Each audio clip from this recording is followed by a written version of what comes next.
Servez dans le plus grand secret. Donnez-moi la carte.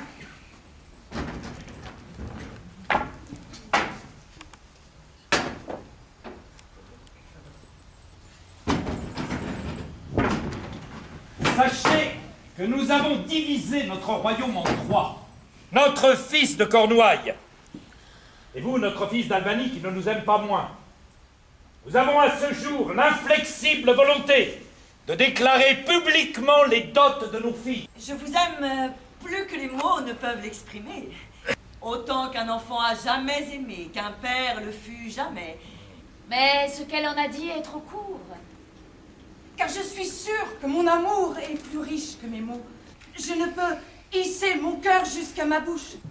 Vous fonderez ce troisième tiers entre les parts de mes deux filles. Noble et brave Bourgogne, quand elle était encore notre chère fille, nous la tenions à ce prix. Mais à présent, son cours a chuté. Monsieur Helena. Je pense que notre père va partir dès ce soir. C'est un peu plus certain. D'abord chez toi et le mois prochain chez moi. Parce que je suis venu 12 ou 14 lunes plus tard que vous. Le légitime, je dois prendre tes terres. Si cette lettre atteint son but et que mon plan fonctionne, Edmond Latard va doubler le légitime par le haut. Quoi cherchez-vous si fébrilement à cacher cette lettre? Comme une épreuve pour tester ma vertu.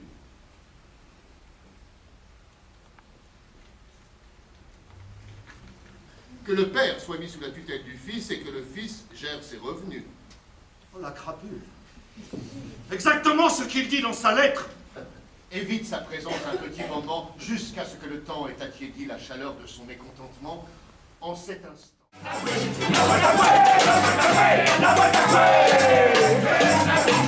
ne peux pas attendre un instant pour dîner. Allez, courez le faire servir. Allez.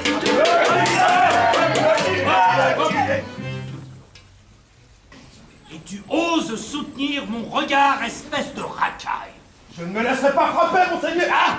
Qui fauchez non plus, serviteur de mes deux. Allez, debout. Dehors, je vais t'apprendre la hiérarchie sociale, moi. Allez, full camp. Serviteur au grand cœur, je te remercie. Tiens, prends cette avance sur tes gages. Moi aussi, je l'engage. Prends mon bonnet de fou. Et alors, mon jeu? Alors, si tu t'accroches à lui, tu dois absolument porter mon bonnet de fou. Elles veulent qu'on me fouette quand je dis la vérité, toi. Tu veux qu'on me fouette si je mens? Parfois on me fouette parce que je dis rien. Tiens, il y a une des deux renures. Eh bien, ma fille, que fait cette barre à ton front? Mais t'as dit que tu fronces trop souvent les sourcils ces derniers temps. Tu étais un garçon épanoui du temps où tu te fichais royalement de sa mine de mégère. Désormais, tu n'es qu'un zéro, sans rien devant. Je vaux plus que toi maintenant. Je suis un fou, toi, tu n'es rien du tout. Oh, je promets, je vais tenir ma langue, comme votre figure m'y invite, même si vous ne piquez mot. S'il n'y avait que votre fou, monsieur, à se croire tout permis. Mais Mana ne serait-il pas capable de voir quand c'est la charrette qui tire le cheval? Fernande, oh, je t'aime, toi. Est-ce qu'il y a quelqu'un ici qui me reconnaît? Il s'enfuit aussi loin qu'il veut. Sur ces terres, il n'ira nulle part sans être arrêté et sitôt pris, exécuté. Le noble duc, mon maître, arrive ce soir. Sous son autorité, je vais faire publier ceci.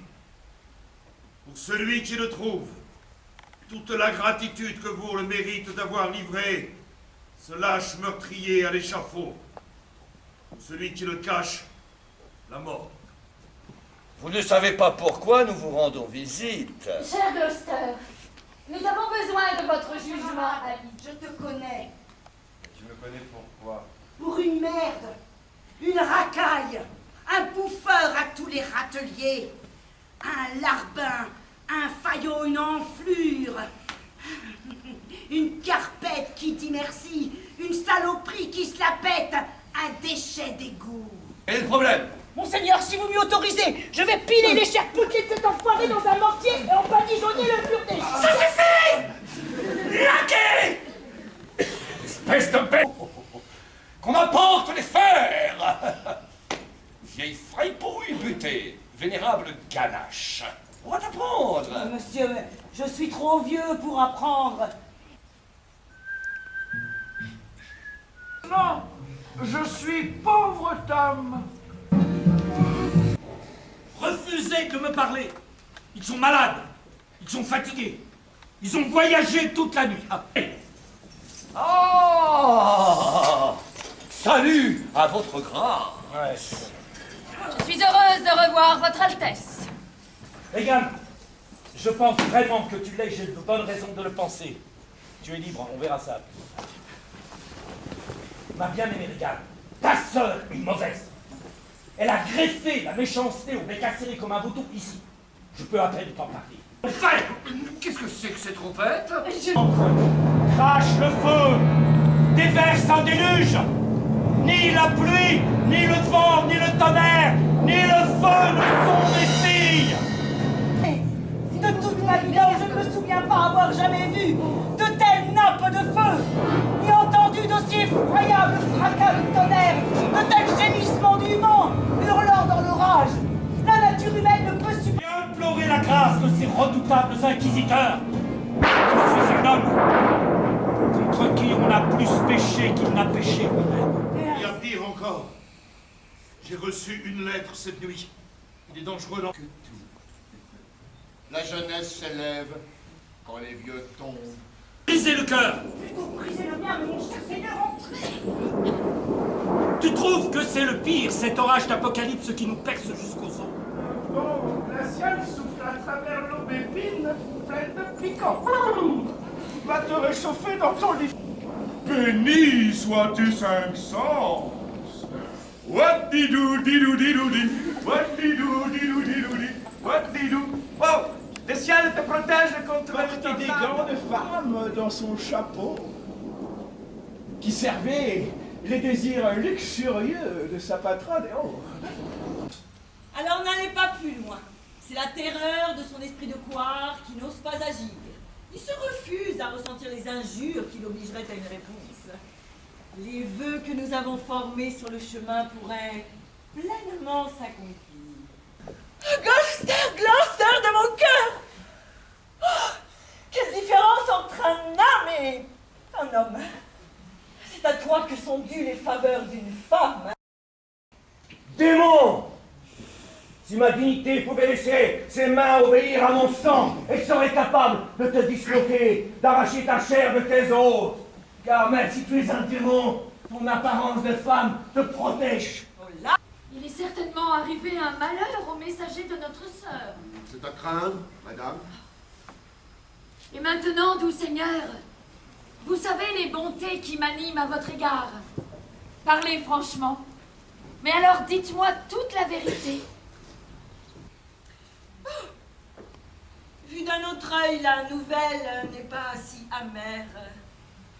Je la lis et je réponds. Monsieur, j'ai appris ceci. Le roi est près de sa fille, avec d'autres, que l'oppression de notre État a contraint de se révolter. Où je n'ai pu être honnête, je n'ai jamais été vaillant. En cette affaire, ce qui nous touche, c'est que la France envahisse notre terre. Non pas qu'elle soutienne la fierté du roi, et d'autres qui, je le crains, sont fondés, pour les raisons les plus justes et les plus graves, à nous combattre. Sire, vous parlez noblement. Les disputes domestiques et privées n'ont pas leur place ici. Allons nous déterminer sur les choix stratégiques avec les vétérans. Je vous rejoins dans un instant. Cesse. Que la fortune vous aime. Attends que j'ai lu la lettre.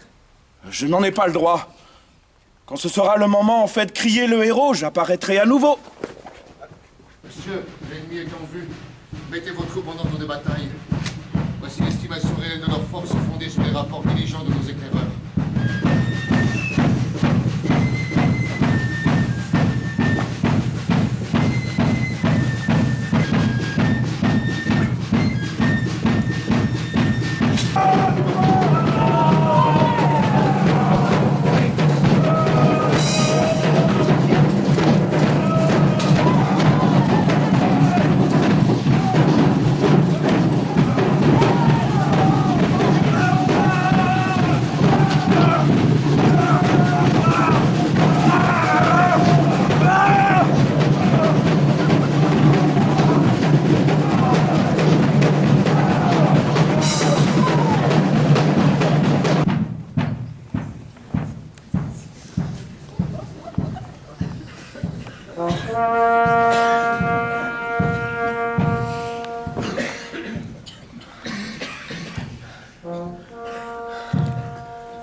Les officiers vont les emmener et les placer sous bonne garde, en attendant de connaître le bon plaisir des puissances qui prononceront leur sentence.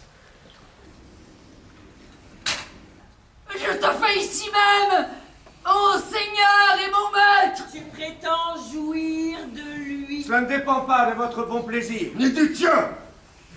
Si!